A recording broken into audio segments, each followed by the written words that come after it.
Cup ചായയിലേക്ക് 2.5 gram മതിയായിരിക്കും കേട്ടോ, 1/2 spoon. ഇനി ചിലർ എന്ത് ചെയ്യും, ലൈക്ക് കടുപ്പം കൂട്ടാൻ വേണ്ടി 1 സ്പൂൺ 2 സ്പൂൺ അല്ലെങ്കിൽ തിളപ്പിക്കുന്ന സമയം 2 minutes 3 minutes 4 minutes അങ്ങനെ ചെയ്യാനേ പാടില്ല. 2.5 gram ഇസ് ഇനഫ്. പിന്നെ ഗ്രീൻ ടീ കുടിക്കുന്ന ആൾക്കാർ എന്ത് ചെയ്യും, ലൈക്ക് ഇന്ത്യയിലെ ഒരു 76 to 77% of people they are making wrong method of green tea. അവരെന്ത് തിളച്ച വെള്ളമാണ് ഒഴിക്കുന്നത്. അങ്ങനെയല്ല, ഗ്രീൻ ടീക്ക് വാം സ്റ്റേജ് വെള്ളമാണ്, ലൈക്ക് അണ്ടർ ബോയിൽ ഇട്ടിരിക്കും. വെള്ളം തിളപ്പിക്കുമ്പോൾ ചെറിയ ചെറിയ ബബിൾസ് വരില്ലേ പാത്രത്തിൽ, അന്നേരം ഗ്യാസ് ഓഫ് ചെയ്തിട്ട് അതിനകത്താണ് ഗ്രീൻ ടീ ഇടേണ്ടത്. അതിന് അടച്ച് വയ്ക്കുക, 1 minute കഴിഞ്ഞ് ഫിൽറ്റർ ചെയ്തിട്ട് നിങ്ങൾക്ക് ഷുഗർ വേണമെന്നുണ്ടെങ്കിൽ അതിൽ വേണമെന്നുണ്ടെങ്കിൽ ഡിപ്പെൻഡ്സ് ഓൺ ടേസ്റ്റ്, ഹണി വേണമെങ്കിൽ ഹണി ഒഴിക്കാം. ഒരു കാരണവശാലും ഗ്രീൻ ടീ ഇട്ട് തിളപ്പിക്കാൻ പാടില്ല, വെറുതെ കുടിക്കാനും പാടില്ല.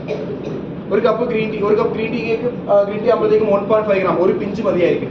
ഇനി ചിലർ എന്ത് ചെയ്യും, ഒരു ടീ ബാഗ് ആയിരിക്കും ഒരു കപ്പിലേക്ക് ഇടുന്നത്. ഒരു tea bag is containing 3 grams ആണ്. അങ്ങനെ ചെയ്യാനേ പാടില്ല, 1.5 grams മതിയായിരിക്കും. പിന്നെ കണ്ണദേവൻ കേട്ടിട്ടുണ്ടോ? യെസ്. അപ്പൊ റിപ്ലോ? Okay, you are also standing in Kannadevan Tea Factory.